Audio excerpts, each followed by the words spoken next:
എല്ലാ +2 commerce സ്റ്റുഡൻസിനും accountancy ട്യൂഷനായിട്ടുള്ള ഡീസ് tuition സെൻറ്ററിലേക്ക് സ്വാഗതം.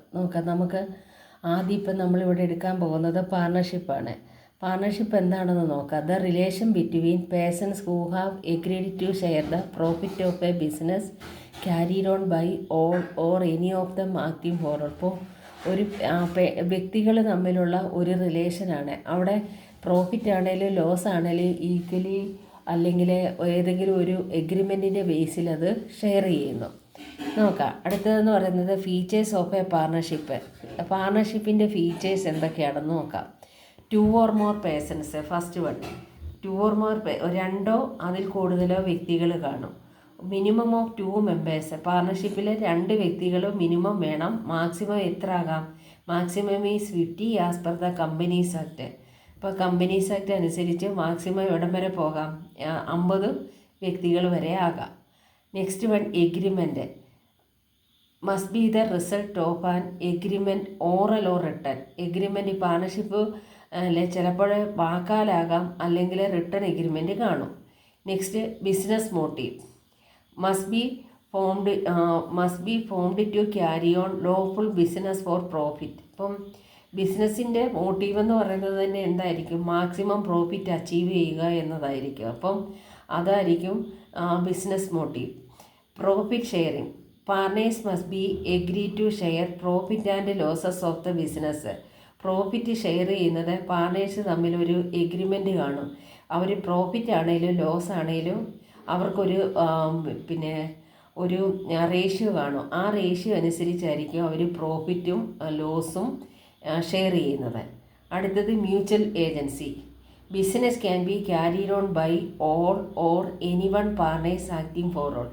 ഇപ്പം ഈ ബിസിനസ്സിലെ ഒരേ സമയം ഇവർ ഓണറുമാണ്, അതുപോലെ ബിസിനസ്സിനകത്തിലെ പാർട്ണേഴ്സുമാണ്. ഇപ്പം അതാണ് മ്യൂച്വൽ ഏജൻസി. അടുത്തതെന്ന് പറയുന്നത് unlimited liability. Partners are personally liable for the firm's ഡെപ്റ്റ്. ഇപ്പം ഫെയിമിനിപ്പം കടമാണേലും പ്രോഫിറ്റ് ആണേലും എല്ലാം പാർട്ണേഴ്സ് തന്നെ ആയിരിക്കും അത് സാക്രിഫൈസ് ചെയ്യേണ്ടത്. വേറെ ആരും സാക്രിഫൈസ് ചെയ്യത്തില്ല. അപ്പോൾ അൺലിമിറ്റഡ് ലയബിലിറ്റി. ഇപ്പം നോക്കാം, നമുക്ക് ഫീച്ചേഴ്സ് ഓഫ് എ പാർട്ണർഷിപ്പ് എന്തൊക്കെയാണെന്ന് നോക്കാം. 2 or more പേഴ്സൺസ്. മെയിൻ പോയിൻറ്റ്സാണ് ഞാനീ പറയുന്നത്.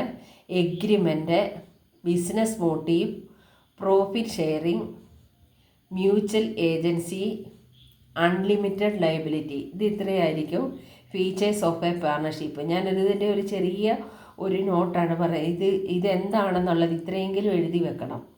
അടുത്ത് നമുക്ക് നോക്കാം rules in the absence of partnership deed. When there is no written deed or the deed is silent the Indian partnership act 1932 applies. ഇപ്പം നമുക്ക് ഒരു റിട്ടൺ എഴുതപ്പെട്ട ഒരു ഡീഡ് ഇല്ല, അല്ലെങ്കിൽ അവിടുത്തെ ആ ഡീഡ് എന്ന് പറയുന്നത് സൈലൻ്റ് ആണെങ്കിൽ നമ്മൾ എന്തെടുക്കും? ഇന്ത്യൻ പാർട്ണർഷിപ്പ് ആക്ട് 1932 അപ്ലൈ ചെയ്യും. ഇനി അടുത്തത് നോക്കാം എന്താണെന്ന്. ഇനി നോക്കാം. അടുത്തതെന്ന് പറയുന്നത് profit sharing. Profit and losses R shared equal. നേരത്തെ തന്നെ നമ്മൾ പറഞ്ഞു, പ്രോഫിറ്റ് ആണെങ്കിൽ പ്രോഫിറ്റോ ലോസോ ആണെങ്കിൽ ഒന്നുകിൽ ഈക്വലായിട്ട് ഷെയർ ചെയ്യും, അല്ലെങ്കിൽ അവർ അവിടെ ഇപ്പം ഒന്നും പറഞ്ഞിട്ടില്ല എന്നുണ്ടെങ്കിൽ ഈക്വലായിട്ടായിരിക്കും ഷെയർ ചെയ്യുന്നത്. Interest on capital. The interest is no interest is allowed. ഇപ്പോൾ ഇൻട്രസ്റ്റ് ഇതിനകത്തിലൊന്നും പറഞ്ഞിട്ടില്ല ക്യാപിറ്റലിന് ഇൻട്രസ്റ്റ് കൊടുക്കാവുന്നൊന്നും. അതുപോലെ interest on drawings, no interest is charged. Interest on loan allowed at 6% per annum on the loan provided by a partner. ഇപ്പം നമുക്ക് ഫിക്സഡായിട്ട് ലോണിനൊരു fixed rate ഉണ്ട്, 6% ഒരു വർഷത്തേക്ക്. അതും പാർട്ണേഴ്സ് കൊടുത്തിരിക്കണം. പിന്നീട് remuneration. No salary or commission is given to any partner. പാർട്ണേഴ്സിന് ഈ ഫിക്സഡായിട്ടൊരു സാലറിയോ അല്ലെങ്കിൽ ഒരു കമ്മീഷനോ ഒന്നും പറയത്തില്ല. ഇത് കാരണം പാർട്ണേഴ്സ് തന്നെയാണ് അതിനകത്തിലെ പങ്കാളികൾ. അപ്പം profit sharing, interest on drawings, interest on loan, remuneration, ഇത് ഇത്രയാണ് പിന്നെ ഈ റൂൾസ് ഇല്ലെങ്കിലുള്ള കാര്യങ്ങൾ ചെയ്യേണ്ടത് പാർട്ണർഷിപ്പിൽ.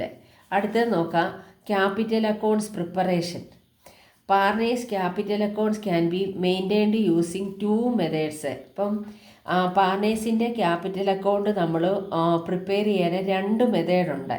Fixed capital method and fluctuating capital method. അതിൽ ഞാനിപ്പോൾ പറയാൻ പോകുന്നത് ഫിക്സഡ് ക്യാപിറ്റൽ മെത്തേഡിനെ കുറിച്ചാണ് പറയുന്നത്. 2 accounts are maintained. Fixed capital അക്കൗണ്ടിലെ ക്യാപിറ്റൽ അക്കൗണ്ടും ഉണ്ട്, പിന്നീട് remained unchanged unless capital is introduced or permanently withdrawn. അപ്പം ഈ ക്യാപിറ്റൽ അക്കൗണ്ട് എന്ന് പറയുന്നത് എങ്ങനെയുള്ളതായിരിക്കും? അൺചേഞ്ച്ഡ് ആയിരിക്കും, അല്ലേ? Capital is introduced or permanently withdrawn. ഡ്രോവിങ്സും എല്ലാം ആ ക്യാപിറ്റൽ അക്കൗണ്ടിലായിരിക്കും വരുന്നത്. അടുത്തതെന്ന് പറയുന്നത് ക്യാപിറ്റൽ അക്കൗണ്ടിൻ്റെ കൂടെ എന്താണ് കണക്ഷൻ ആയിട്ടുള്ളത്? കറണ്ട് അക്കൗണ്ട് ഉണ്ട്. Records all adjustments like profit, interest on drawing, salary. ഇതെല്ലാം എന്തിലാണ് വരുന്നത്? കറണ്ട് അക്കൗണ്ടിലാണ് വരുന്നത്. ക്യാപിറ്റൽ അക്കൗണ്ടിൽ എന്താണ്? ക്യാപിറ്റൽ എന്താണോ കൊണ്ടുവരുന്നത് അതിനെക്കുറിച്ചായിരിക്കും ക്യാപിറ്റൽ അക്കൗണ്ടിൽ കാണിക്കുന്നത്. അപ്പം ക്യാപിറ്റൽ അക്കൗണ്ട് പ്രിപ്പറേഷനിലെ partners capital amounts can be maintained using 2 method, fixed capital and fluctuating capital. അതുപോലെ ഫിക്സഡ് ക്യാപിറ്റലിനാണ് 2 അക്കൗണ്ട്സ് ആർ മെയിൻറ്റെയിൻഡ്, ക്യാപിറ്റൽ അക്കൗണ്ടും കറണ്ട് അക്കൗണ്ടും.